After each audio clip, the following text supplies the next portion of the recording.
Salve, salve, galerinha do Podpai. Gente, mais um episódio. Que episódio é esse, Juliana Brandão? 12º. 12º. Eu querendo pregar uma peça nela, né? E aí ela sabe qual é o episódio. Sempre estudada. Graças a Deus ela faz atividade de casa, gente. Exatamente. Gente, é um prazer estar com vocês, né? E não seria diferente para mais um podcast com os nossos patrocinadores. Seria ela que falaria, né? Mas eu tô roubando a fala dela, como sempre, né? E aí agradecer a BeLife e agradecer a Quality Ambulância, né? Por fazer esse projeto dar certo, né? Fazer esse acontecimento que a gente não faz nada sozinho, não é isso, Juliana Brandão? Exatamente. Agradecer aos nossos patrocinadores, que são peça fundamental para que esse podcast possa acontecer. E hoje eu vou tirar todas as minhas dúvidas com ela, né? Quem tem dúvidas de direito, esse eu é não o quero momento. ser preso. Eu acho que o pensamento é esse, entendeu? Então eu vou tirar todas as minhas dúvidas aqui. Não que eu faça nada, Juliana Brandão, para poder ser presa, viu, galerinha? Não, sim, uma coisa que a gente entende é da nossa legislação, né? Mas o quanto que é importante a gente falar sobre a legislação em saúde, né? Tem muitas dúvidas, tanto dos profissionais, né, quanto das pessoas que são assistidas por esses profissionais. Então, nada mais justo, né? A gente vem trabalhando aí numa temática muito mais forte de saúde, né, de direitos. A gente trouxe a doutora Tatiana aqui no episódio passado, falando um pouquinho sobre TDAH, sobre autismo, falamos um pouquinho sobre os direitos dessas mães, dessas crianças, e nada mais justo do que a gente trazer também aqui alguém para falar mais um pouquinho desse tema com a gente, voltado aí para a área do direito. E para além disso, tirar algumas dúvidas nossas, porque nós como profissionais de saúde, nós temos muitas dúvidas, não é isso, Jefferson? Várias dúvidas. O marketing em saúde também é muito forte nas redes sociais, então são temas que a gente vai trabalhar aqui um pouquinho hoje. Mas quem é a nossa convidada? Quem é ela? Será que eu vou errar o nome mais uma vez? Gente, Juliana Brandão? será que ele vai Espero falar que o nome não. certo? Rafaela. Rafaela o quê? Então, Rafaela, tá ótimo. Mas vou deixar que ela se apresente, né? Rafaela, se apresente para nós. Bem-vinda, Rafa. Aqui é Rafa. Rafa, aqui é o seguinte, todo mundo que chega eu já apelido, viu? Porque todo mundo se torna íntimo aqui da nossa mesa. Então, doutora Rafaela Salume é a nossa convidada do dia. E seja muito bem-vinda. Fale um pouquinho pra gente quem é Rafaela. Ô, pessoal, muito obrigada mesmo por esse convite.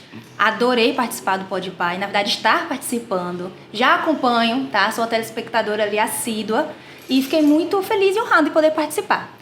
Me chamo Rafaela Salume, como devidamente apresentada. Sou advogada, sou pós-graduada em Direito Médico, especialista em Direito Médico e da Saúde e doutoranda em Direito da Saúde. E é um prazer enorme estar aqui com vocês e poder ajudar, né, essa parte que envolve a legislação e a área da saúde. Que bom, seja muito bem-vinda. Vamos começar tirando algumas dúvidas com a doutora Rafaela. Várias. Você quer começar? Pode começar, Juliana. Pronto. Doutora Rafaela, estávamos aqui com a doutora Tatiana, que é psiquiatra infantil, né, falando um pouquinho sobre a questão do TDAH, do autismo, do direito dessas mães, de alguns benefícios que são trabalhados, são trazidos, né, socialmente para essas mães. Fala um pouquinho, você atua muito nessa área, né, trabalha também com a rede social, traz um pouco de esclarecimento para essa população.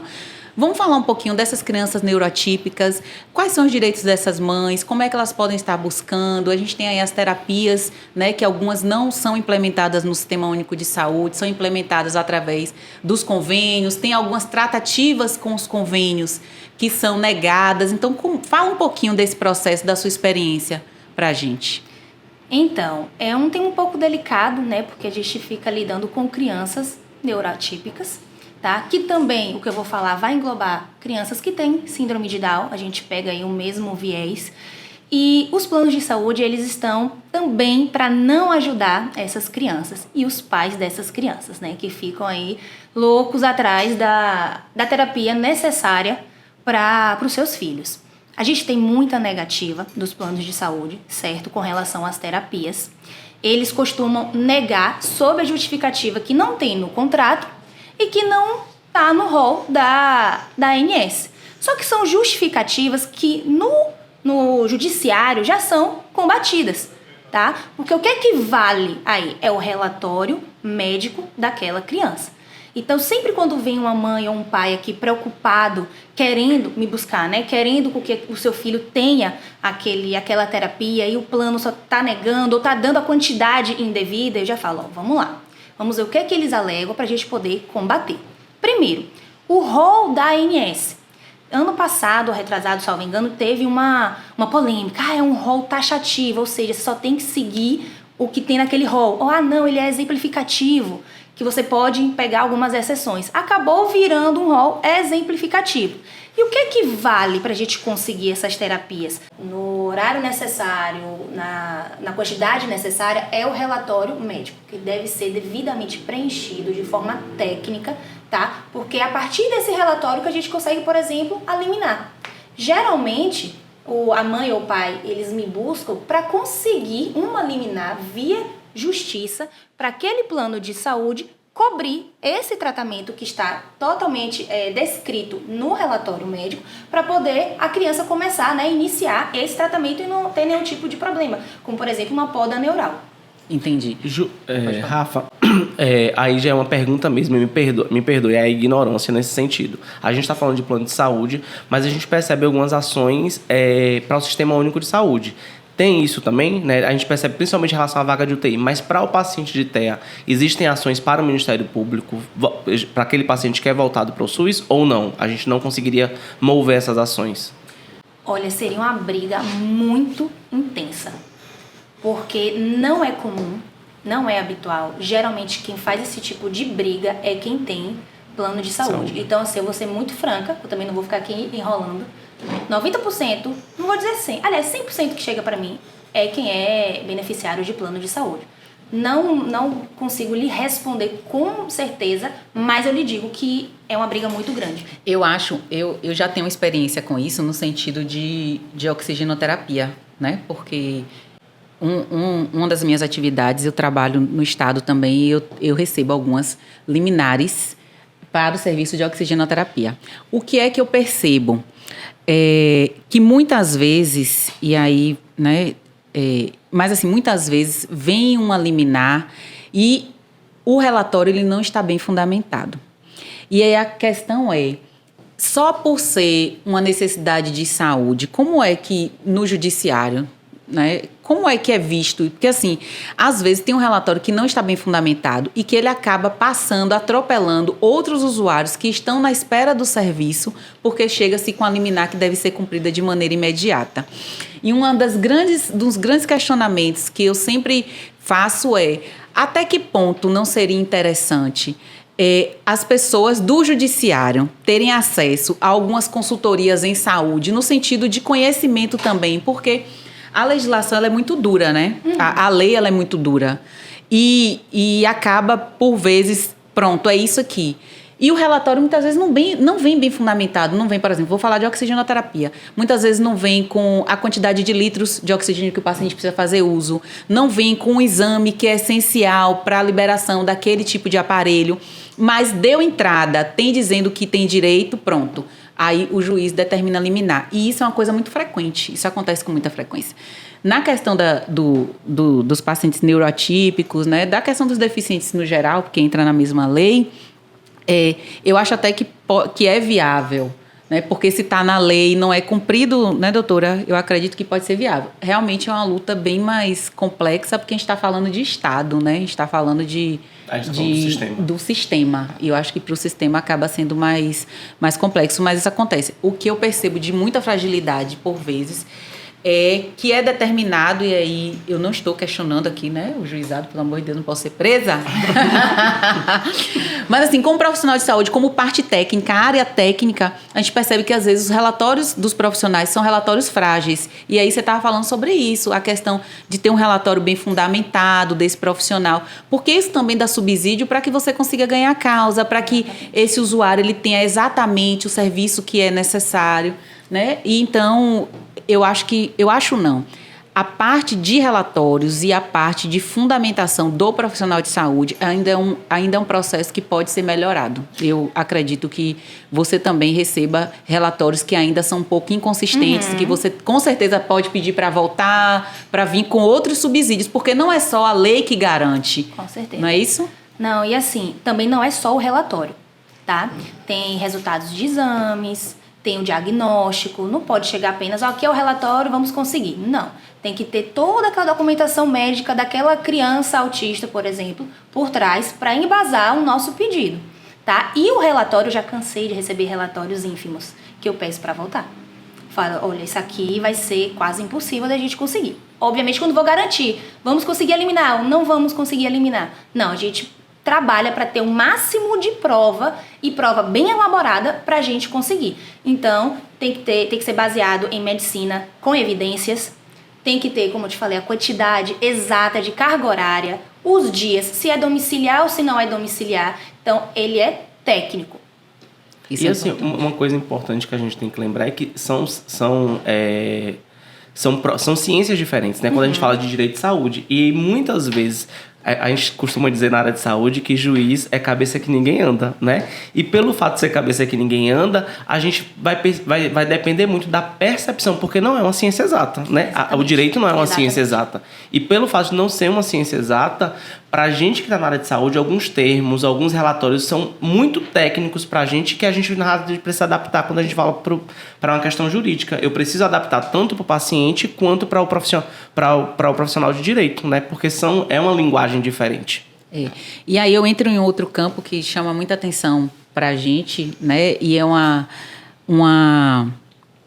grande fragilidade do serviço de saúde é a questão dos registros, que eu estava falando com você, né? Sim. Quando a gente fala de registros, e aí eu pego para mim, porque assim, é uma área que eu gosto sempre de falar, porque eu já passei por situações que foi o meu registro que me salvou, tipo assim, eu já fui ameaçada de morte, já fui processada, e o meu registro foi que foi determinante para dizer que eu estava certa. E dentro do Código do Processo Civil, se eu não me engano, é o 368 ou 386. Eu não me lembro exatamente agora. Mas fala exatamente que para um documento ser tomado como documento efetivamente, né? Ele precisa ser legível, não pode ter rasuras, tem tudo isso, né, doutora? Tem. Fale um pouquinho disso pra gente, porque assim, é uma briga, eu vou falar enquanto enfermagem, é uma briga, né, que a gente tem, e aí vou falar um pouco da classe médica, a questão da letra legível, né? Então precisa... o documento ele tem que ser legível, o profissional médico, dentro da sua categoria, ele precisa escrever de maneira legível. Eu sempre brinco com os alunos, falo, olha, não é letra caligrafada, não é letra bonita, mas precisa ser legível. O profissional de enfermagem ele não tem que adivinhar o que está escrito. Você pega um relatório desse, como é que você vai embasar a sua defesa para o seu cliente se você não compreende nem o que está escrito no relatório? Imagina você fazer um medicamento sem você compreender o que é que está escrito naquele prontuário, né? Então, eu sempre trago muito isso e eu dou aula sobre registro, então eu trago muita legislação. Antes de entrar na parte da legislação da minha categoria, especificamente, que é a enfermagem, eu sempre trago o Código do Processo Civil, a Constituição Federal, o Código do Consumidor, tudo isso fala sobre registro, né? A importância desses registros estarem legíveis, né, estarem sem rasuras, serem escritos de maneira clara, de maneira concisa. Fala um pouquinho aí pra gente dessa importância mesmo, né, e do direito do cliente de ter isso relatado de maneira correta e também da obrigação dos profissionais, né, do dever do profissional de fazer isso. Olha, eu adoro esse assunto, viu? Porque... Então estamos casadinhas, eu amo. Tem muito ponto aí interessante. E é o seguinte, vamos lá. Espero conseguir falar todos. Primeiro, letra ilegível, tanto em prontuário quanto em relatório, em laudo, olha, vai a Covid, viu? Tá. É antiético. Tá? O médico, ele pode sim ficar suscetível a responder a um processo ético profissional. Então, se ele for denunciado junto ao conselho, ele pode sim responder a um processo ético profissional por conta da letra. Isso é totalmente antiético. Outra coisa, farmacêutico sofre muito quando recebe prescrição com aquela letra terrível. O farmacêutico ele não é obrigado a entregar o medicamento se ele não identificar. Então, ele vai mandar retornar ou liga pro médico, enfim. Mas ele não é obrigado a entregar porque cai na conta do farmacêutico. Se ele entregar um medicamento errado para aquele paciente, o paciente ele tem alergia e aí... Deixa eu te interromper rapidinho para eu não esquecer o que você falou. O farmacêutico entrou em contato com o médico. O médico disse que o que estava escrito era aquela medicação. Qual a fundamentação ele tem legal para liberar essa medicação por um telefonema? Se o médico disser, não, eu não falei isso, ele pode se sentir seguro para fazer isso? Então, ele pode fazer, mas ele também pode optar em não fazer, certo? Se ele fizer de acordo com o que o médico falou, não estará errado, porque o médico e o farmacêutico, eles têm fé pública. Então então ele vai ouvir o médico tem fé pública, o farmacêutico também tem o depoimento dele que é de fé pública. Mas assim, se ele se sentir melhor, ele pode realmente se negar, mandar retornar aquela receita, o paciente trazer de volta e aí sim entregar o medicamento. Por que eu pergunto? Por que eu pergunto isso? Porque, por exemplo, dentro da instituição hospitalar, isso acontece muito com a enfermagem, né? Então, não compreendeu, entra em contato, mas dentro da instituição hospitalar a gente tem um prontuário do paciente. Então, é um registro que pode ser feito. Então, entrada em contato com o doutor fulano de tal, que orienta que a medicação é medicação X, né? E aí vamos para o Código do Processo Civil e fala lá que aquilo que você escreve, né, está posto como certo. Sim. Né? E aí o código, aí vem a defesa do consumidor que bota tudo por água abaixo, mas, né, tem aí a gente vai para a cabeça do juiz, mas enfim. Então a gente ainda tem lá um registro do prontuário médico que a gente pode se respaldar. Na questão do farmacêutico aí, na farmácia, por exemplo, onde que ele poderia se respaldar? Por que eu estou perguntando isso? Porque a gente vai para a questão da fé pública, mas é muito desgaste. Já né? me surgiu aqui uma ideia. Fala aí, doutora. Vamos lá. O farmacêutico me ligou para me pedir uma opinião, nesse caso da ligação. Caso ele não queira pedir para retornar. Pega aquela receita, tira uma xerox, ligou para o médico, pega um papelzinho, liguei para o médico de nome tal, CRM tal, no horário tal, dia tal, grampeia, fica com você na farmácia. Pronto. É sobre isso, meu povo, que eu falo. Registro é importante. Então, nesse caso, a gente tem que pensar no usuário. Sim. Porque você manda o paciente voltar, aí ele volta para o médico, não consegue a consulta naquele dia, então ele precisava daquele medicamento com urgência maior, aí volta para o médico, volta para a farmácia novamente. Então isso é um desgaste também para o usuário que a gente precisa pensar, né, nessa questão do usuário. Em contrapartida, o profissional não se coloca numa situação de risco, porque ele também não pode ser fragilizado. Então eu sempre falo assim, que a gente pode sim tentar resolver o problema do paciente, mas sem colocar a nossa profissão, a nossa categoria em situações de risco. E o registro, ele traz muito mais segurança nesse processo, não é? Essa questão do farmacêutico, só para fazer um adendo, você vai facilitar a vida do paciente, que não vai precisar retornar, e você vai ter lá a sua prova a seu favor, caso aconteça alguma coisa, certo? E com relação ao prontuário, eu costumo falar, o prontuário, ele o salva o médico ou outro profissional da saúde, ou ele vai condenar, tá? Quando eu recebo processos contra médicos, vou falar médicos, tá? Porque você citou o prontuário médico, eu peço logo ao paciente, pegue seu prontuário.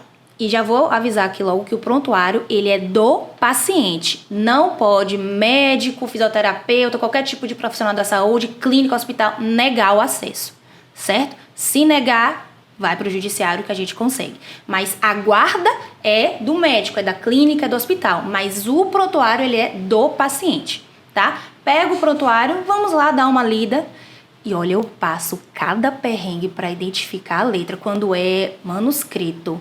Que eu tenho que pedir ajuda a outros amigos médicos. Vem cá, o que tá escrito aqui? Porque é um absurdo. Se eu não entendo, o juiz também não entende. E para o judiciário, é uma prova nula.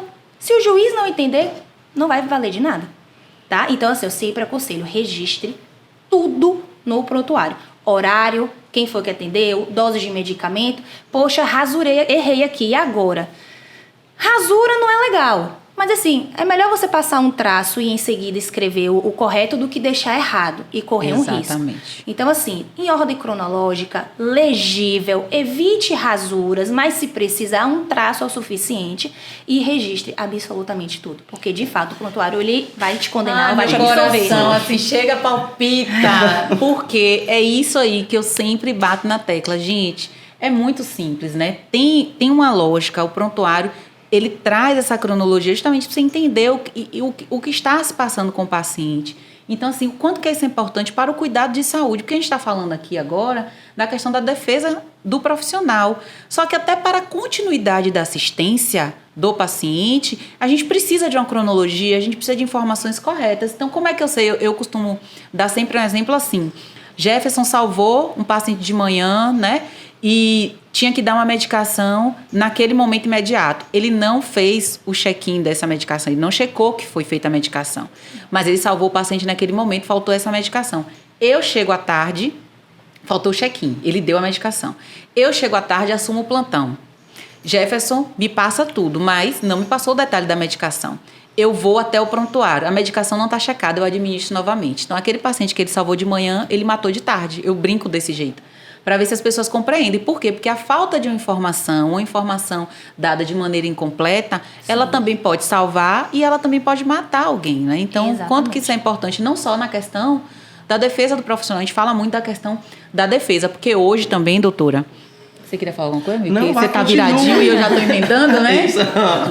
Porque hoje a gente também vê que os profissionais, eles estão muito receosos, porque tudo é judicializado, né? E aí tem a questão do direito do consumidor, mas a gente também precisa ter clareza de onde vai o meu direito e até onde vai o seu dever enquanto profissional. Então, muitos profissionais hoje a gente percebe na nossa prática que se sentem acuados por vezes, porque a população tem um conhecimento maior, mas às vezes tem um conhecimento equivocado, né? E o profissional acaba se sentindo acuado no seu exercício profissional. Você passa por muitas situações dessa também de defesa de profissionais, né? E de acusações assim que são bastante infundadas. Fala um pouquinho assim disso pra gente. Sim, a judicialização da saúde, ela é uma crescente monstruosa. Seja contra planos, seja para conseguir medicamento ou contra profissionais da saúde, certo? Os médicos hoje em dia eles estão com muito medo.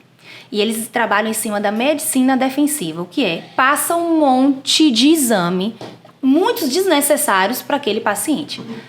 Não é certo, né? Você tem que passar o exame necessário para aquela situação. Não vai entupir o paciente de exame, até porque o exame pode prejudicar, né? Acabar prejudicando aquela situação Exato, de saúde que era pouca e acabou se agravando, tá? E chega muito caso de paciente também que pensa, vou processar médico e vou conseguir um dinheirinho. E não vai conseguir porque às vezes não tem nem motivo. Eu olho documentação, vejo tudo e falo, fulana, aqui não vai. Aqui não é um exemplo de um erro, aqui não é um exemplo de uma negligência, não é. Eles não gostam muito não, tá? Porque eles querem mesmo processar e conseguir algum lucro no final. Mas eu preciso ser sincera. E também já recebi caso também de defesa de profissionais da saúde, onde a gente utiliza como tese a iatrogenia, que eu acredito que, né, vocês saibam. O paciente ele vai processar, querendo obter um lucro, e a gente prova, poxa, aqui é uma consequência daquele procedimento, é uma iatrogenia, então o médico acaba também sendo absolvido por conta do prontuário, que a gente prova lá também que houve, que ele fez o procedimento correto, que de fato é uma iatrogenia. Isso acontece muito com quem faz exame de endoscopia ou colonoscopia, que acaba, né, dando uma perfuradazinha, que são riscos inerentes ao procedimento, entendeu? E assim, Rafa, você falando nisso, uma grande questão que eu percebo aí, né? E principalmente porque, assim, a gente está trabalhando com pessoas e trabalhar com pessoas é difícil, né? Então, assim, tem gente que processa realmente por achar que tem um motivo. E um dos gargalos que eu acabo percebendo é em relação à comunicação. A gente vem num processo de saúde, num processo de profissionais de saúde que não sabe se comunicar ainda, né? E aí a comunicação com o paciente é uma comunicação difícil. Você vê muita gente saindo do consultório, muita gente saindo de um procedimento sem... A gente explica, né? E aí o médico, o enfermeiro, o fisioterapeuta explica o procedimento, mas acaba explicando de forma técnica e o paciente ele sai com todas as dúvidas possíveis, né? A gente vê isso muito em cirurgia plástica, principalmente, Sim. né? Que existem procedimentos que podem causar iatrogenia, e aí o paciente sai, tem iatrogenia, as complicações, e fala, o médico não sabia. Eu não sabia que o médico não me disse isso, a fisioterapia não me disse isso, a enfermagem não me disse isso. Mas o que eu acabo percebendo é que uma das grandes questões é a comunicação, que acaba não sendo eficaz. E uma outra questão que o Júlio traz isso muito é a gente não evolui, não registra as nossas orientações. O que eu oriento para o paciente, né? E que é importante também, né? A gente tem o termo de orientação que a gente assina, né? Que a gente precisa realmente deixar aquilo como documento para o profissional, né? Para o profissional, para a gente realmente se respaldar. E trazendo um pouquinho agora, puxando essa questão da orientação para a rede social, né? Os profissionais eles têm estado também muito presentes na rede social, fazendo orientações, tudo. Como é que você vê esse processo? Porque tem, agora, por exemplo, foi liberado para a parte médica, né? O comparativo, né? Do antes e do depois, né? Algumas experiências. Fala um pouquinho sobre isso, né? Porque é uma dúvida de muitos profissionais, alguns preferem não se posicionar na internet. A gente entende também que tem conteúdos muito ruins, mas tem conteúdos que é uma forma de disseminação de conteúdos que são importantes para a população também, inclusive para outros profissionais que são recém-formados, enfim. Sim. Então, hoje a rede social, muitos profissionais estão aí e muitos também estão contratando sociais mídias, empresas para fazer isso. Então, fala um pouquinho dessa parte legal mesmo da rede social para esses profissionais, né? E como também eles podem se precaver, né? Sem deixar de fazer esse trabalho que é tão importante também. Certo. Antes de responder a sua pergunta, uma curiosidade. Você falou da falta de informação. Temos muitos entendimentos na justiça, né? Nos tribunais aqui nacionais, que falta de informação ou informação incompleta gera danos morais ou materiais, enfim. Mas nós temos entendimentos favoráveis. A documentação pode estar perfeita, mas se não houve a informação necessária, o paciente acabou tendo algum tipo de problema, cabe sim um processo contra aquele médico ou, enfim, aquele profissional da saúde, tá? Por falta de informação. Enseja, sim, muito processo, certo? E com relação Cuidado, meu povo. Por favor, vamos falar, fale tudo. Ainda mais aquele paciente que é muito leigo, né? Que tem uma... Busque alguém que seja responsável, que esteja com ele, que compreenda, né? A gente precisa ter esse cuidado. Desenhe. Eu tenho um irmão, meu irmão é médico, né? E ele fala, Rafa, quando eu vejo que é aquele paciente muito leigo, eu desenho um sol, uma lua e o horário para dizer que de dia é aquele horário de medicamento e de noite é aquele outro horário. Ele está se prevenindo de todas as formas. Então, a comunicação nessa relação médico-paciente, profissionais da saúde, etc., é essencial. E, voltado à rede social, polêmica antes e depois. Uma polêmica, assim, monstruosa. Antes da nova resolução, né, do Conselho Federal de Medicina, da nova publicidade, não podia antes e depois. Era proibido. E nós víamos a rodo nas redes sociais, né? Que é uma forma de você acabar atraindo. É totalmente antiético. Pode muito bem responder a um processo ético. Mas aí veio essa nova resolução, veio permitindo. Mas não é uma permissão, assim, escancarada, vamos aqui botar o antes e o depois. Não.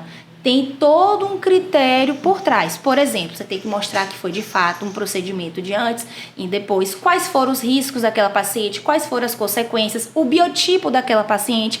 Informar que não é todo mundo que vai ter aquele resultado. Você tem que fazer um texto exemplificativo, informativo e educativo.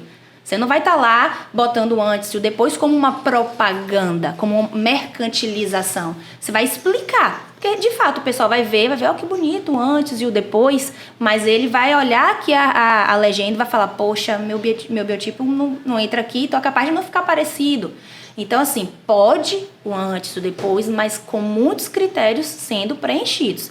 E muitos pacientes, infelizmente, buscam um profissional de acordo com a quantidade de curtida, a quantidade de seguidor, o que é um baita problema. Porque, assim, ele está apresentando um nariz de Bruna Marquezine, um corpo de Juliana Paz, mas você não tem condição alguma com o seu biotipo de chegar daquela forma. Mas contratou porque acha que vai ficar. Faz a cirurgia e não fica nem perto. Por quê? Porque você é um corpo diferente, né? Ou até mesmo ele está vendendo um produto que não vai se igualar àquela pessoa. E acaba vendo um erro, uma frustração e é processo atrás de processo. Então, eu indico a esses médicos, por exemplo, que utilizam a rede social, que, primeiro, medicina, saúde não é comércio, né? A gente não vai mercantilizar, não pode, é antiético. Inclusive, está no Código de Ética da classe. Tá? Você tem que ter uma rede social profissional de uma forma educativa. Então, sempre bota uma assessoria jurídica por trás para poder orientar, porque uma rede social antiética gera um processo ético profissional. Se eu posso, você pode encontrar um perfil, ver que está lá antiético e fazer uma denúncia junto ao conselho. Aí cabe o conselho também abrir um inquérito e investigar. E diz que não pode também trabalhar a questão de valores, não é isso? Agora pode. Já pode, então. Agora pode. Porque eu estava vendo, inclusive, de um cirurgião plástico. As pessoas insistem muito, né? Porque hoje, o que é que a gente vai buscar? A gente busca sempre na rede social uma referência. Então, eu digo que quem não está na rede social, quem não é .com, é ponto fora, né? A gente sempre fala sobre isso. Então, a gente sempre vai buscar as referências na rede social. Sim.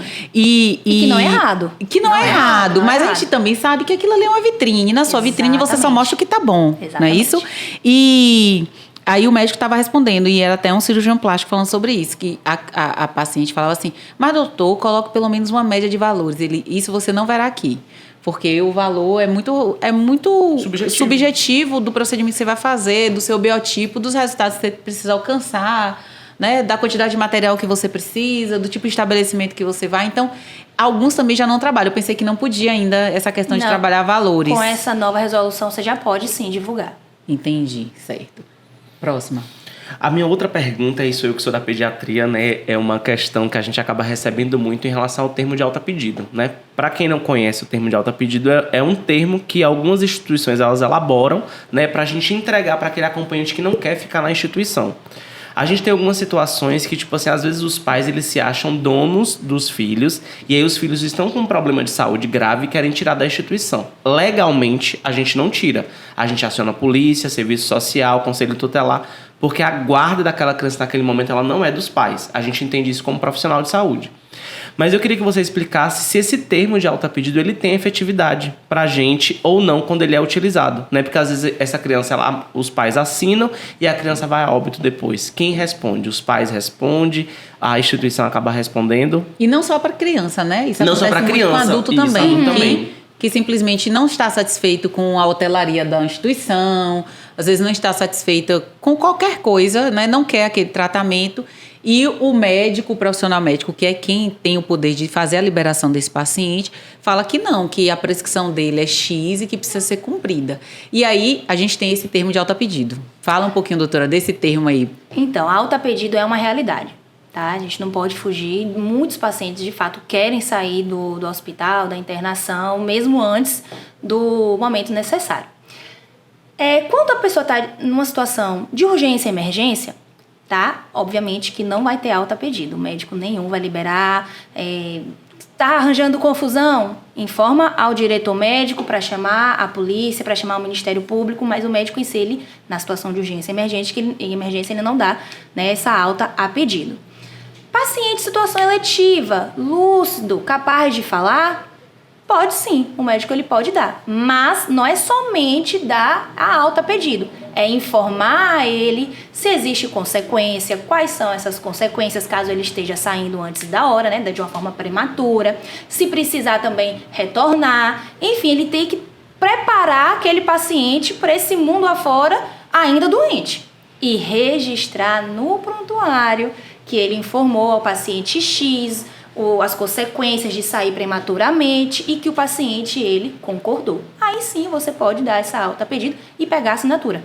Tá, então tem valor, porque assim, tem o que a valor. gente sabia até tem então valor. É que eu sempre falei sobre isso, que assim, quando você assina a alta e o médico te dá essa oportunidade de assinar a alta, mesmo ele informando que aquele tratamento é necessário, porque no caso de uma cirurgia que desistiu de fazer, ok, mas assim, tá doente e não quer, tá com uma insuficiência cardíaca, precisa fazer alguns exames ainda, mas está demorando, não quero ficar mais, etc. Então, quando o médico ele dá essa alta, ele está dizendo que esse paciente pode sair. Porque eu já vi algumas ações que o juiz, a gente volta para a cabeça do juiz, juízes me perdoem, viu? Eu sou leiga. Volta para a cabeça do juiz que ele diz, não, mas quem tem o conhecimento é você e a partir do momento que você autoriza a saída dele, você está compactuando. Então, qual a orientação que a gente recebia? Se o paciente ele quer alta pedido, mesmo contra a prescrição médica, a determinação do tratamento, ele não tem direito a exame, ele não tem direito a levar um relatório, nada. Porque quando o profissional faz isso, ele está dizendo assim, não, eu estou liberando a sua alta, é meio que ele está compactuando com a saída daquele paciente. Se ele sai e ele diz que ele não quer, ele tem o direito de não querer, mas ele tem que sair como evasão, ele não tem que sair com um documento da instituição, porque é meio que a instituição assina assim, não, eu concordo que você está saindo. Então, eu já vi alguns relatos também, e aí a gente volta para aquela pergunta, a cabeça de juiz, né? Então, qual a melhor forma efetivamente? Porque, assim, às vezes, aí eu vou vir para a questão da defesa do consumidor, do Código de Defesa do Consumidor. Então, o Código do Processo Civil diz que aquilo que você escreve cabe a outrem provar o contrário, né? Eu acho que é o 486, 368 ou 386. É alguma coisa assim. Se tem uma coisa que eu não decoro, é artigo. Enfim, fique tranquila. É porque esse daí em específico, como eu dou aula de registro, sim, mesmo com meus 6 vezes de Covid, né, Rafa? Então, mesmo assim, eu sempre fico isso na cabeça. Por quê? Porque o Código do Processo Civil diz que cabe ao outro, sim, provar. Se eu escrevo, e era uma certeza que eu tinha na vida. Se eu escrevi, o outro vai ter que provar. Mas aí vem o Código de Defesa do Consumidor para acabar com a gente e diz assim, a depender da situação, caberá o ônus da prova. Ou seja, mesmo você tendo registrado, você também vai ter que provar aquela situação. Então, isso deixa nós, enquanto profissionais de saúde, numa situação bem complicada, né? E aí o termo de alta pedido traz um pouco dessa sensação de que, assim, até onde mesmo eu estou protegida pelo meu registro e até onde eu devo, não. Então, se você quer sair, você pode sair. Eu vou fazer todas as orientações, mas não vou permitir que ele assine nada, porque meio que assinar é bater concordar. O martelo, é concordar que ele está saindo. Vamos lá. O termo de alta pedido, por si só, cru, de fato, não é benéfico a vocês, né, profissionais da saúde. Mas aí também, eu vou sempre repetir, vem o registro no prontuário. Você vai fazer esse termo, certo? Ele vai assinar e no prontuário você vai dizer, registrar tudo que você informou a ele, quais são as consequências daqui para lá. E que ele estava ciente, mesmo assim ele concordou. Porque o que está ali no prontuário, o que está ali registrado é o que vale, certo? É o que está valendo. Então, assim, eu quero sair aqui, tô bem, tô lúcido, tô em situação eletiva, mas tô esperando o exame. Mas eu não quero ficar aqui nesse hospital, eu quero uma alta pedido. Tudo bem, o médico foi, fez o exame, fez toda aquela anamnese. Não vai morrer quando sair, mas pode prejudicar. Vamos liberar, aqui é alta pedido, estou te explicando aqui, pessoalmente, quais são os riscos, né, as consequências. Vou registrar tudo em prontuário e você vai criar aquele arcabouço probatório para, se acontecer alguma coisa, vai te proteger. Agora tem um detalhe, você falou que poderia não entregar nenhum tipo de relatório e etc. Eu não concordo. Aí sim que você tem que fazer um relatório, mesmo sendo uma alta pedido, porque aquilo também vai embasar a sua preocupação para com aquele paciente e colocar naquele relatório também que ele está sabendo. Porque se ele quiser procurar um outro hospital, ele vai levar tudo, o relatório e a alta, para aquele outro médico que já vai estar sabendo o que é que tem naquele paciente. Certo? Entendi. Então, eu não aconselho não entregar o relatório. Faça um relatório de tudo que ele tem, tudo que ele pode ter e anexe junto ao termo e entregue a ele. Quanto que isso é importante, né? Porque eu não entregava nada, mas eu era adjuvante, porque...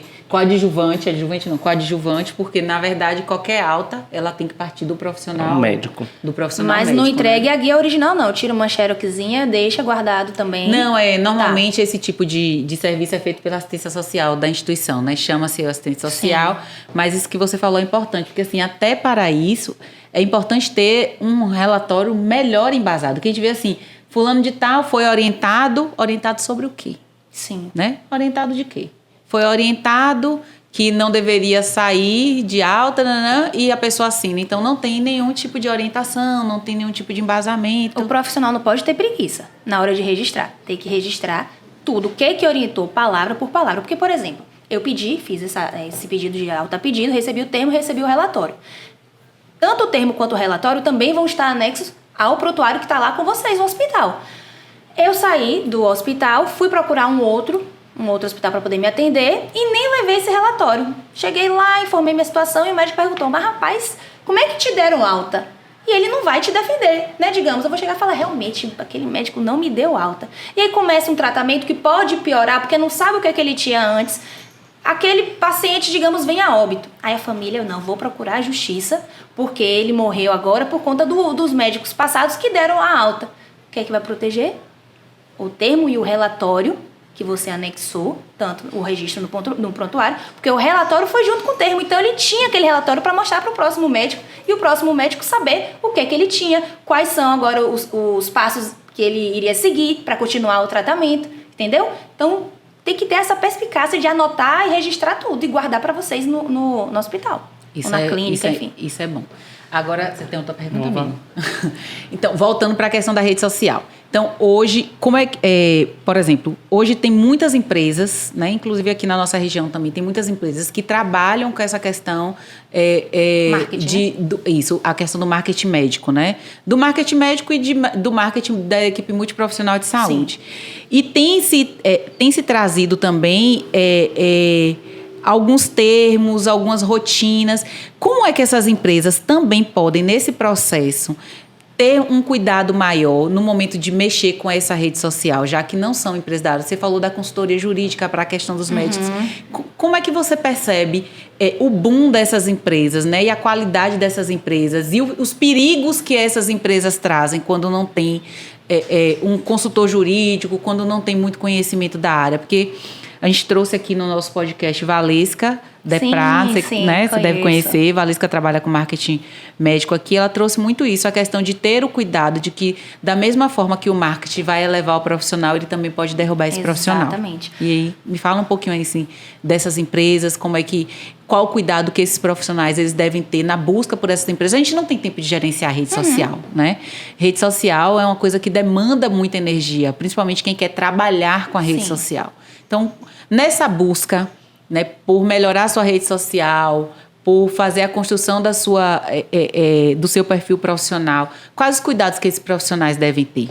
Então, um marketing médico bom, aquele médico ele pode ficar despreocupado que ele não vai receber lá um processo ético. Um marketing médico meieiro para baixo, tenha certeza que em algum momento ele vai responder um processo ético por conta desse marketing mal feito. O básico, o médico ele tem que saber o que trata da resolução de publicidade médica. Porque na cabeça de médico, perdão os meus clientes, não estou julgando vocês, mas não, assim... Quem fala, não estou julgando, já está julgando. Você sabe isso, né? Porque a fala já começa assim, não Deus me livre, não tenho nada a ver com isso. Quem sou eu para julgar? Quem sou eu? Exatamente. Mas vamos lá, sem julgar. Sem julgar. Mas o médico, ele não está ali preocupado com o marketing. Ele quer ter o seu paciente e vamos lá, né? E exercer a sua profissão. Então, o médico, ele precisa, pelo menos, o básico saber, né? Antes de contratar uma empresa. E quando ele for contratar uma empresa de marketing, ele também precisa estudar. Porque aquela empresa, se ela estiver desatualizada, já era. A empresa tem que saber de cabo a rabo o que trata a resolução do CFM, de publicidade médica, o código de ética médica, porque... quem está ali protegendo aquele médico é a empresa. Então, o médico entrega a sua vida ética, digamos assim, à empresa que está tomando conta das suas redes sociais. Então, é um risco, né? E você tem que realmente saber, né, contratar e fazer aquela busca de mercado. E acaba tendo empresas que acabam enveredando por uma especialidade só. Tipo assim, é direito médico, vai ser especialização em direito médico. Porque a questão da resolução de enfermagem é uma, de fisioterapia é outra. Então, tipo assim, a gente acaba optando por empresas que tenham expertise em uma profissão só. Porque a gente precisa realmente se atentar para o que cada código de ética de cada profissão diz, né? O código de fisioterapia é um, o código de enfermagem é outro, e o de medicina é outro. E, tipo assim, a gente sempre pôde colocar o antes e o depois. Já a medicina não podia, né? A gente começou a trabalhar com consulta online depois de 2020.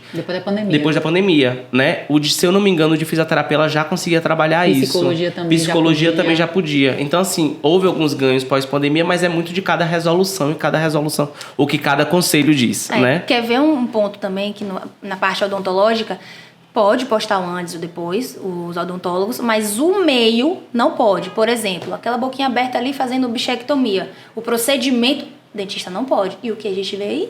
Um monte de procedimento. No caso, meio termo, né? Não é nem o antes ou depois, é aquele processo. Não pode. A gente acaba vendo isso muito, porque assim... Como a gente tem algumas pós-graduações que a gente acaba conseguindo permear para várias profissões, e a estética é uma delas, né? Existem situações dentro da estética que o enfermeiro esteta não pode, mas o biomédico pode, e aí mais uma vez a gente volta para conhecer a nossa resolução, o nosso código de ética. Não tem para onde correr. Eu participei do conselho, fui conselheiro durante 3 anos, e uma das grandes questões quando a gente tinha as audiências era que justamente dizia que eu não conhecia, eu não sabia. E não é dado direito a ninguém nem de conhecer o código de ética que nos rege, né? Muito enfermeiro, muito técnico de enfermagem dizendo que não sabia, que não poderia fazer. E o mínimo é conhecer a nossa Constituição e o nosso código de ética para atuar enquanto enfermeiro ou técnico de enfermagem. Tem um déficit nas faculdades, né, que não explicam. Não tem. As faculdades trabalham, inclusive tem disciplina para isso. Eu não consigo dizer outras graduações, mas falando enquanto enfermagem, tem uma disciplina, você passa um semestre estudando bioética. É porque, na verdade, aí eu vou falar, tem professor que não... O próprio docente que não dá a devida importância à legislação. Que não o gosta aluno que não gosta do tema, Tem aluno que não gosta do conselho e aí leva isso para a vida, né? E aí não ensina. Tem aluno que não dá importância porque falar de legislação não é todo mundo que gosta de falar de lei, né? Então tem aluno que não liga, acha que não é importante, sai da sua graduação sem saber. Vai para o mercado de trabalho e deixa a vida me levar, Zeca Pagodinho. Né? E aí, nesses momentos, é que incorre as falhas e os processos. E tem uma coisa que você fala que, tipo assim, eu comecei a refletir isso em uma das aulas que a gente deu, foi sobre o tempo que é dado bioética e diagnóstico de enfermagem. É muito prematuro para o aluno, sai do ensino médio e começa no segundo ou no terceiro semestre a falar sobre bioética, ele não está preparado para aquilo, porque a grande questão, a gente vai começar a perceber a importância do conselho, a importância do código lá no 10º semestre. Né? Tem uma maturidade um pouco melhor. De repente, do aluno. De repente é uma aproximação que precisa existir e... Tô tudo bem, diretor? Tá, não escolhi. Tudo tranquilo, ótimo. Eu mexi aqui no fio e o diretor se mexeu lá, então a gente já fica preocupado. Então, assim, é uma abordagem inicial que precisa existir. Sim. E que talvez seja uma abordagem, então a gente precisa pensar realmente nas diretrizes curriculares e pensar nesse currículo desse aluno. Doutora, qual a diferença de parecer, de resolução? Quase nenhuma. E tudo vale para o país todo. Tem aqui um parecer do Conselho do Rio de Janeiro. Não é só do Rio de Janeiro, é porque aconteceu no Rio de Janeiro.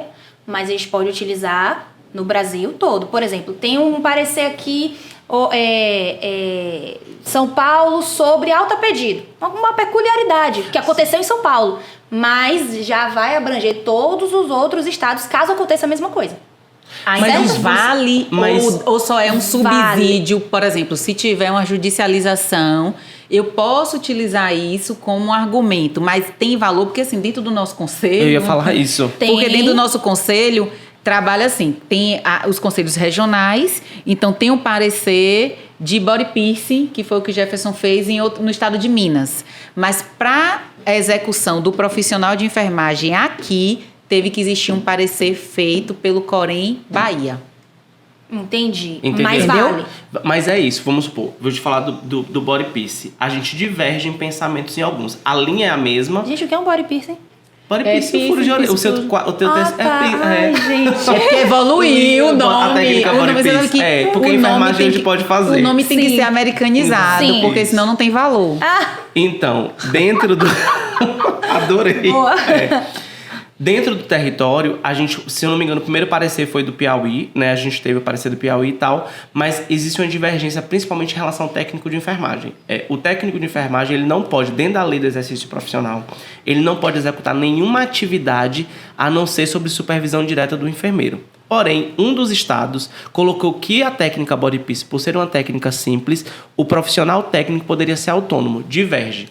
Então, o que a gente trabalha? A gente vai trabalhar em cima do nosso estado. Na Bahia, o técnico não pode, porque o parecer da Bahia diz que é sobre supervisão direta do enfermeiro, diferente do parecer de Goiânia, que diz que ele pode ser autônomo. E aí a questão do parecer e resolução, porque a resolução do conselho, está que traz o nosso código, está acima do parecer. E aí você vê o parecer de um estado divergindo da própria resolução do código, né? Primeiro, não são leis, né? São regras, Sim. né? A sua forma de agir. De fato, quando eu falei que não há muita diferença, é só mesmo assim, hierarquicamente. É como se resolução fosse o CPC, né? O Código de Processo Civil, e os pareceres fossem os artigos, os comentários, nada demais. É o que vai afunilando um pouco. Exatamente, é o que vai embasar também a criação ou a atualização daquela resolução, tá?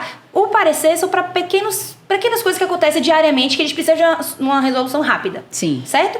Então, assim, quando eu falo que o parecer ele funciona para o país todo, sim, funciona para o país todo, e eu estou lhe dizendo também de uma forma jurídica, certo? Então, eu tive aqui um fisioterapeuta que foi processado por uma conduta que o parecer de Minas é a favor, mas o parecer aqui da Bahia não é a favor.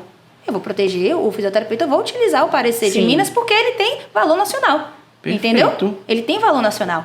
É uma questão jurídica, caso isso chegue nesse ponto. Mas, poxa, você não foi processado, você está aqui na Bahia, siga, não tem problema nenhum você seguir o daqui do estado. Mas se chegar nesse nível, a gente busca um parecer que vai te salvar. Que vai dar os embasamentos. Exatamente. Se tem alguém que diz que é possível, então o que você fez, você não está infringindo.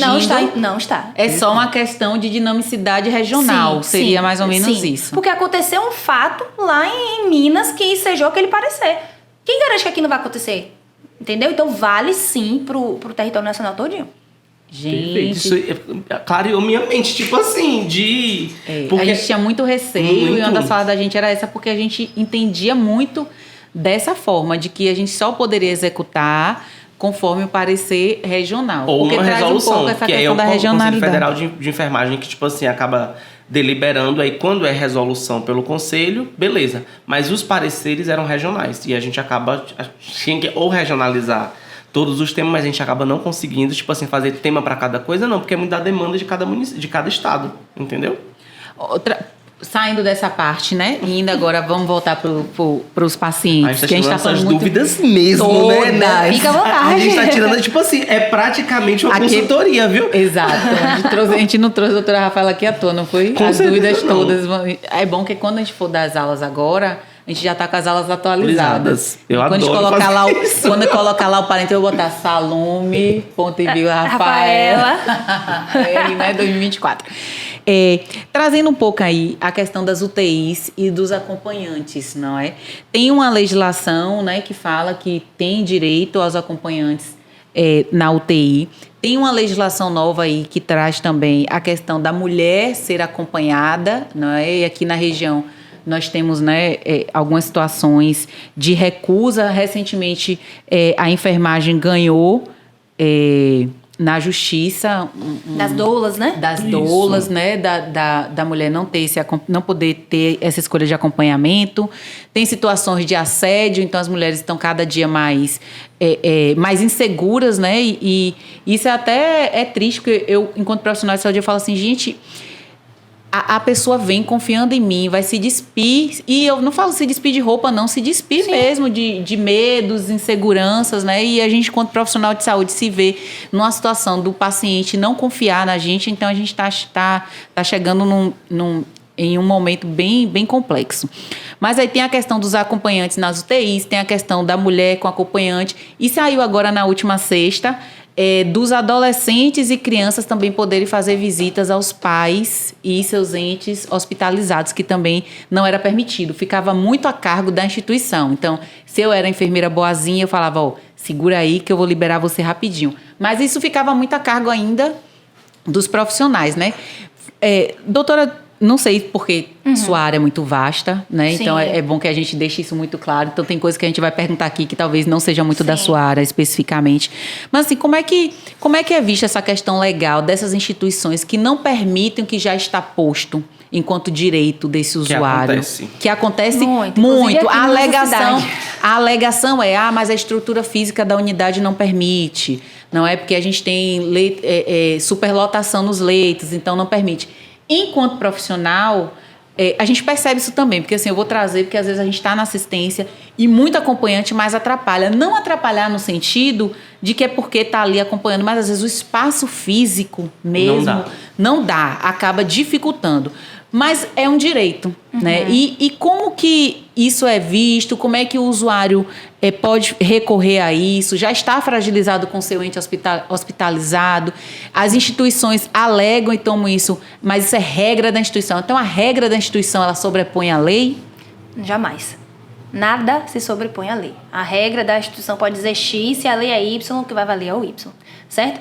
Tem uma lei recente, que é do acompanhante da mulher, o direito, que foi de 2023, e permite que a mulher, independentemente para que seja, tem direito ao seu acompanhante, certo? É parto, não é parto, situação eletiva, tem que ter o seu acompanhante e não precisa de aviso prévio, tá? Eu posso chegar aqui, tô aqui passando mal, infecção intestinal, fui lá no PA, tô com meu acompanhante, eu tenho o direito sim de entrar com meu acompanhante. Eu tinha interpretado que era só por questões obstétricas. Não. Ou curetar, Mudou. Aborto, ou gestante. Melhorou, atualizou. Tudo, atualizou. Atualizou, agora é pra tudo. E não precisa de aviso prévio. Cheguei no PA com uma infecção, vou tomar só um soro. Eu tenho direito ao meu acompanhante. Mas a instituição ali tem logo na postinha, proibido acompanhante. Idosos ou menores. Exatamente.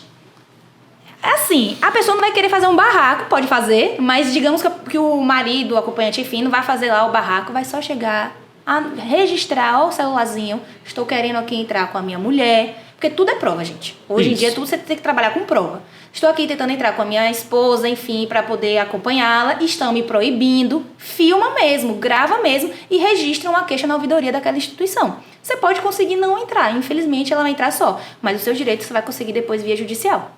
Entendi. Aí você me deu um insight para uma outra pergunta interessante. Eu estou como profissional de saúde, eu estou cumprindo as regras da minha instituição e eu sou filmada, né? E o meu direito enquanto profissional de não ser filmada? Na hora, lá, vai filmar, o paciente vai filmar naquele momento de euforia, você vai aparecer. Aí depois cabe a você tomar suas medidas judiciais contra aquela pessoa. Porque a primeira coisa que eu digo, minha filha, não estou autorizando minha filmagem. Eu ia te falar agora. Você vai falar, a primeira coisa, quando eu sou filmada, no meu exercício profissional, já aconteceu de eu ir fazer um atendimento e a pessoa tá com a câmera. Eu olho bem pra câmera e digo, não autorizo o uso da minha imagem. Por quê? Porque eu estou no meu exercício profissional, né? E às vezes são regras institucionais. Sim. Eu tenho um vínculo frágil, eu sou um contrato, eu não vou bater de cabeça, não vou bater contra a minha instituição, eu estou cumprindo o que está posto. Desde que não vá matar ninguém, que não vá fazer nada, for uma questão burocrática do serviço, eu vou cumprir. Porque o que não for, por exemplo, eu não faço a medicação que está prescrita de maneira ilegível. Eu não faço uma medicação que a dose está errada, que eu sei que a dose está errada. Então, o meu conselho, ele me respalda. E eu digo, não farei. Né? Porque isso aí pode causar um dano severo, né, ao paciente. Mas uma questão administrativa e burocrática não cabe muitas vezes no meu papel enquanto enfermagem. Então, eu não vou fazer isso. Mas com a questão da rede social e os cortes também das situações, não é? Muitas vezes o profissional é exposto no seu exercício profissional. Então, por isso você falou assim, filma mesmo. E eu não acho nem errado, porque é isso, nós temos muitas fragilidades. Muitas. Né? Então, não é que esteja errado, mas às vezes a gente perde a mão enquanto usuário. E a gente expõe quem não tem nada a ver. Então, às vezes, filma porque o ar-condicionado, eu vou falar enfermagem, porque a enfermagem sofre. A tal da enfermagem é sacrificada, se eu não for penalizada. Pro céu, filhinha, minha filha... O ar-condicionado está quebrado, filma a enfermeira, porque a enfermeira diz que não tem como resolver o problema do ar-condicionado. Então, assim, a gente é muito exposto. Então, cabe também um processo desse profissional contra esse usuário? Cabe, é isso. Existe muita abusividade de paciente. Paciente sem noção existe. Mas aí é uma via de duas mãos. Você tá no hospital, você tá vendo seu direito sendo violado, você tá lá eufórico. Você não vai pegar um celular e vai filmar? Eu filmaria se fosse o meu direito, entendeu? Aí cabe a você, com o seu advogado também, digamos que se você receba algum processo, enfim, processar aquela pessoa. É uma via de duas mãos. Não tem como negar, falar que não vai filmar. Vai filmar. Gente, a gente tá num momento tão complexo. As pessoas não conseguem se resolver, não, né? Na conversinha assim. Não tem. Até mesmo porque, infelizmente, eu digo principalmente Itabuna, porque assim, a gente vive uma questão da cultura cacaueira aqui, que é fortíssima, né? Onde os coronéis, eles impõem as coisas, e aí a gente tá falando de, tipo assim, de quem dita as regras aqui, e que acha que o usuário não tem direito, né? Que acha que essa mulher não tem direito a um acompanhante, que acha que essa mulher vai entrar na sala de parto sozinha. A gente viveu isso durante muito tempo. Então, assim, existe uma questão de uma cultura aqui que a gente precisa realmente quebrar, onde quem tem dinheiro manda mais e a informação, ela tá posta para todos. As instituições, elas precisam ter muito cuidado. Eu agendei dentista essa semana e aí nas orientações, né? A gente tudo faz muito agendamento pelo WhatsApp e eu fico besta como as pessoas são muito frágeis de conhecimento mesmo, as empresas. Aí nas orientações, a menina colocou assim nas orientações o horário que tinha que chegar, né?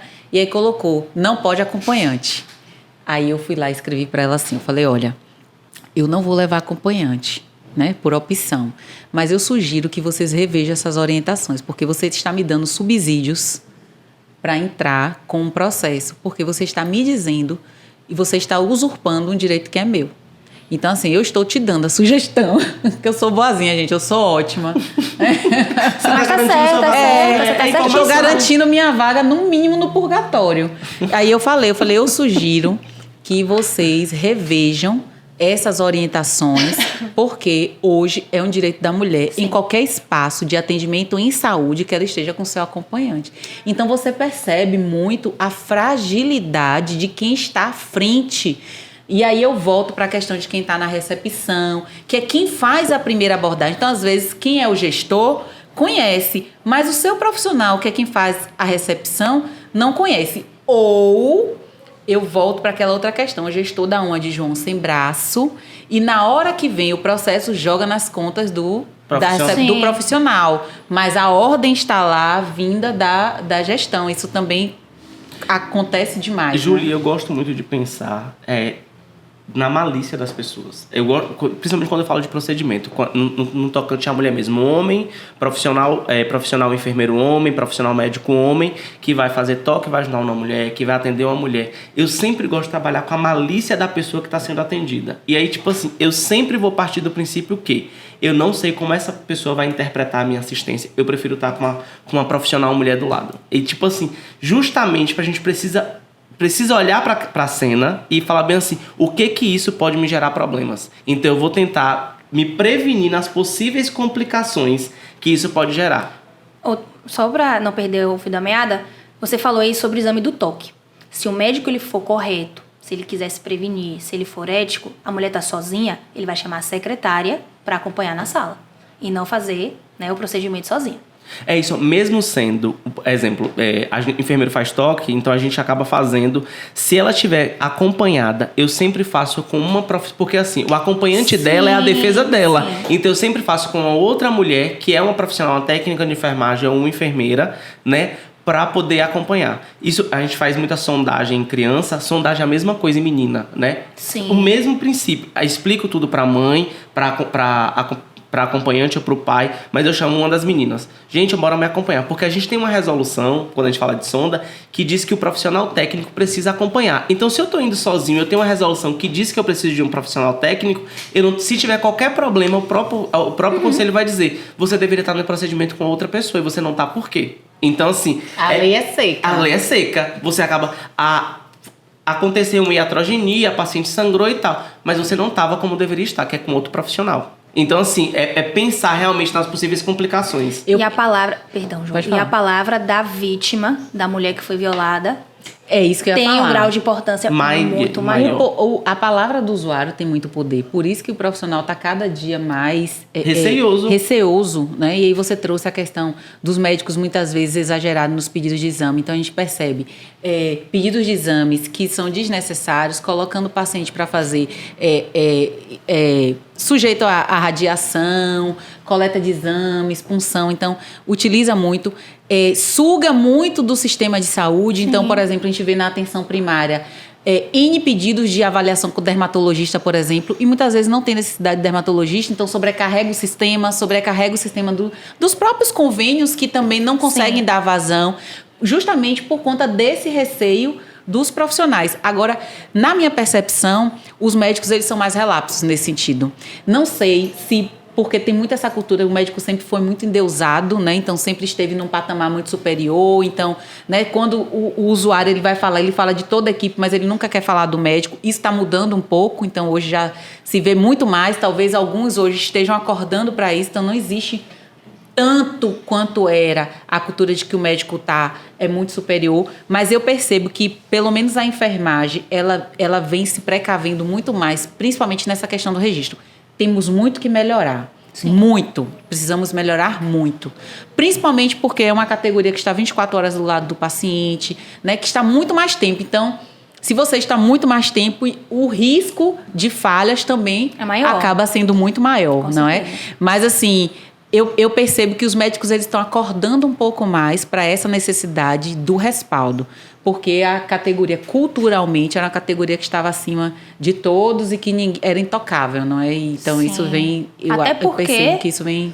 Os pacientes mais. Também já estão sabendo, paciente que eu digo cidadão, né? Que todo mundo é paciente. Sim. Também já estão com acesso à informação.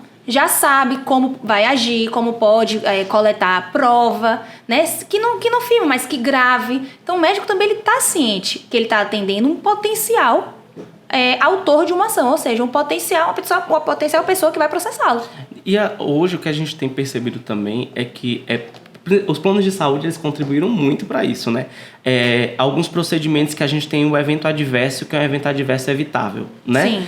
E aí, esses eventos adversos evitáveis, eles estão sendo judicializados também, que a gente fala de lesão por pressão, né? Que é o paciente acamado e ele acaba saindo com a ferida do hospital. Aquilo, se eu não me engano, foi em São Paulo, Minas Gerais e Rio Grande do Sul, que tem 3 ações que os pacientes ganharam, 60, 45 mil e 70 mil. Porque era um evento adverso, né? E a família conseguiu provar que ele poderia ter saído sem aquela lesão. A gente sempre colocou a ferida de um paciente acamado, que é uma lesão por pressão, como um evento que está inerente ao paciente acamado. E é um evento adverso que pode ser evitado. E os planos de saúde têm batido muito, porque acaba... onerando o plano. Onerando o plano. Então, os planos de saúde não estão pagando as instituições nesse contexto.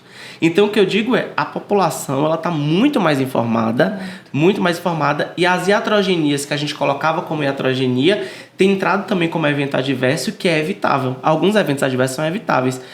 A gente tem uma... Júlia, quem fala isso sobre... Mari, mas Júlia também acaba falando muito sobre isso, sobre a questão de segurança do paciente, que desde 2013 que a gente vem batendo no Brasil em relação à segurança do paciente, e ela é, de fato, uma política pública que tá aí avançando muito em relação a trazer essa segurança para o paciente, falando das 6 metas mundiais de saúde, e que, infelizmente, a gente que está no interior, a gente acaba não percebendo, né, com tanta efetividade, né, como os grandes centros. Não é que a gente faz uma enfermagem, uma medicina de qualidade ruim, não. Mas a gente percebe que a gente precisa avançar muito ainda com o que está tocando, no que toca a lei mesmo. Acho que é muito da cultura ainda. A gente ainda tem a cultura de que o profissional de saúde é o profissional que tem o conhecimento único e exclusivamente, que o usuário ele está ali como paciente no sentido de paciência, no sentido, né, de que ele tem que obedecer tudo que é posto pelo profissional de saúde, e isso é muito cultural, e a gente carrega muito essa carga no interior, desde a gestão a alguns perfis profissionais. Eu acho que isso acaba influenciando muito, né? E outra, eu vou também puxar a sardinha para o meu lado, tudo também depende do seu advogado, certo? Você não vai... Você quebrou um braço, você vai no ginecologista? Você não vai. Você vai no ortopedista. Então, se você está sofrendo por um processo, né, nessa área, né, judicial, médica ou da saúde, é bom um especialista porque ele sabe as teses, ele conhece as resoluções, os pareceres, tudo, e vai conseguir tentar convencer o juiz. Entendeu? Porque você pode ter uma quantidade pouca de prova. Ele vai te orientar a produzir mais provas, certo? Então, tudo também depende, para poder te salvar, do profissional. É aquela questão. A gente buscou uma profissional do direito em saúde, porque a gente está falando de saúde. Então, tem os penais, né? Então, cada um tem uma área, porque é uma infinitude de leis e de regras. E, realmente, você se especializar, como você colocou, né? Você é doutoranda. Então, assim... precisa realmente a busca por quem compreende, tanto um quanto o outro, tanto o profissional quanto o usuário, porque aí sim a gente já entra numa causa, né, doutora, sem ter a certeza de que vai ganhar, mas existe aquela porcentagem de certeza que a gente fala assim, olha, isso aqui é quase certo que... E tem os caminhos, não é? Tem os macetes, né? Tem essas orientações, ó, isso aqui é insuficiente, você vai fazer assim...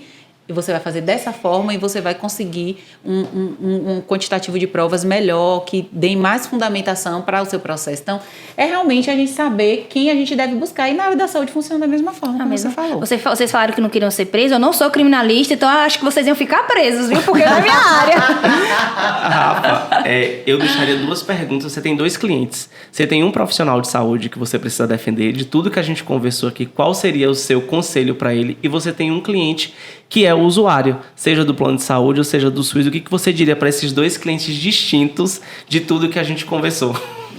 Vamos lá, para o profissional da saúde. Se proteja o máximo possível. Mas proteção não quer dizer passar um monte de exame. É registro. Registre tudo. O paciente espirrou. Eu vou registrar que tal hora o paciente espirrou. Porque o que salva o médico é o registro. E converse. Relação médico-paciente hoje está muito superficial. Às vezes você é atendido, o médico fala assim, ó, nem olha para sua cara, olha. Converse. Traga a parte humana da relação. E aí sim você vai estar muito bem protegido. Não vou dizer que não vai ser processado, mas as chances de você ser condenado, elas podem sim diminuir. E para o paciente... E serve para toda a categoria. Toda a categoria. Registro, pelo amor de Deus. Pelo amor de Deus. Eu preciso cortar isso. Isso vai estar lá no Instagram do Podpai. Para quem tinha dúvidas do que eu falo. Registro tudo. Tudo, absolutamente tudo. Isso é o que vai te salvar. E o que é feito, né, doutora? Porque principalmente pensar também que a gente não pode registrar aquilo que não foi feito. Não, né? Porque, claro. Infelizmente, né, tem algumas situações que a gente percebe de registros que não aconteceram, né? E que a perícia vai poder mostrar que realmente você porque, mentiu. Nenhuma entendeu? mentira, ela vai é até para o toda final. a vida. Isso para o profissional da saúde, tá? Para o paciente, conheça os seus direitos, porque você tem muito direito para poder você conseguir aí tudo que você quer. Conheça os seus direitos. E o profissional de saúde, vou complementar, doutora, conheça também os seus deveres. Sim. Viu, meu povo? Direitos e deveres, porque o profissional de saúde ele é danado para querer os seus direitos, mas ele esquece que ele também tem deveres. Exatamente. Né? Isso é importante. Queria, Rafa, assim, agradecer a sua presença aqui. Assim, nós temos N dúvidas. Não tivemos tempo nem de abrir a caixinha, mas eu tenho certeza que os profissionais teriam muito mais dúvidas, porque realmente a legislação ela é muito complexa. Não é um tema que normalmente a gente se aprofunda enquanto profissional. Está todo mundo muito preocupado com as questões técnicas, né? Com a doença, com os tratamentos, né? Com as medidas de prevenção e promoção. Mas o profissional, por vezes, não se preocupa com a sua atuação no sentido de proteção. Sim. Não é? E por vezes também, na busca por facilitar a vida do usuário, eu falo isso enquanto profissional de enfermagem mesmo, muitas vezes não é por maldade não, mas a gente procura muitas vezes facilitar a vida do usuário, mas de facilitar a vida do usuário, o profissional acaba se prejudicando. Isso tudo só pode ser minimizado, esses impactos de maneira negativa, quando a gente conhece a nossa legislação. Então, assim, o direito em saúde tem crescido justamente porque a população conhece mais os seus direitos, porque os profissionais eles estão mais temerosos, mas ainda não o suficiente para agir da maneira como deve agir. Então, eu acho que quando isso acontecer, a gente vai conseguir realmente ter um equilíbrio muito maior de tantos processos, não é, entre profissionais e usuários. Talvez continue muitos processos contra planos de saúde, mas enquanto relação usuário e profissional, talvez a gente consiga minimizar isso com um processo de comunicação mais efetivo, um processo de comunicação melhor, de humanização, como você trouxe. Então, assim, queria agradecer muito sua participação aqui no nosso podcast. Né? Espero que você tenha gostado também. Adorei. Espero que o nosso público também tenha gostado e aproveitado um pouquinho. E lembre-se aí, meu coração está aqui palpitando, porque registro é importante. Eu saio desse bate-papo para tentar convencer mais ainda as pessoas de que o registro é importante. Um adendozinho, rapidinho. O problema do profissional da saúde é que ele só procura advogado quando já recebeu um processo. Por que não procura antes para fazer a parte preventiva? Porque o enfermeiro, por exemplo, a enfermagem não tem dinheiro, doutora. Doutora, a enfermagem, eu vou falar da minha categoria. A enfermagem está brigando por um piso que foi aprovado e que não cai na conta, não é? Então, assim, a enfermagem, infelizmente, a gente precisa esperar o processo.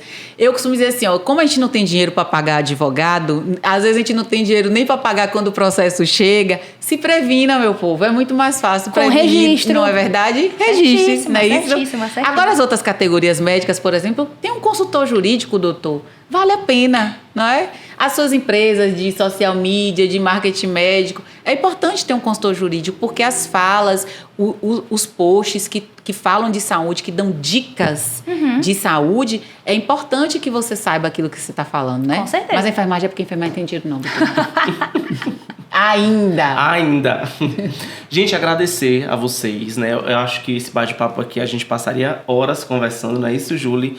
Agradecer mais uma vez a BeLife e a Quality Ambulância por proporcionar isso aqui, né? Exato. E também falar aqui, vou pedir para a Rafa falar o seu Instagram, olhar ali para aquela câmera, fala o seu Instagram para o pessoal, para que as pessoas possam seguir, ver as suas postagens. Como você falou, você trabalha muito numa linguagem mais acessível, para que as pessoas também tenham um conhecimento melhor dos seus direitos e também dos seus deveres, né, de como deve proceder. Então, fale aí para o nosso público qual é o seu Instagram, para que eles possam te seguir, possam acompanhar e pegar essas informações. Pessoal, primeiramente eu queria agradecer o convite. Foi, assim, um bate-papo incrível. Eu adoro trazer informação, porque eu acho que informação é tudo. Informação te leva a lugares que você nem pode imaginar. Então, muito obrigada. Estou à disposição aqui sempre. E para quem quer me seguir, acompanhar, eu dou dicas, faço vídeos informativos a respeito dessa área, né, do direito médico e da saúde. Meu Instagram é @Rafaela com 2 L's, Salome. Vai lá, me segue que você vai estar muito bem informado.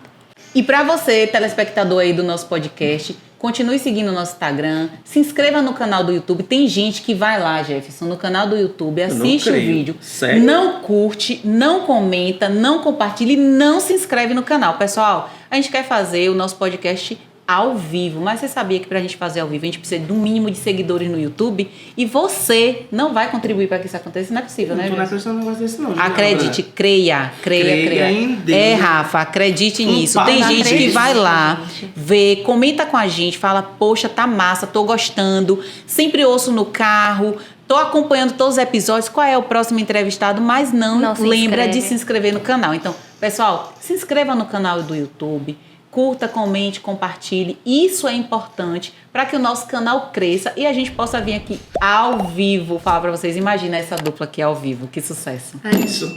Agora vamos nos despedir da nossa audiência. Um grande beijo. Tchau, Até a galerinha. próxima. Acertei a câmera, né? Pronto.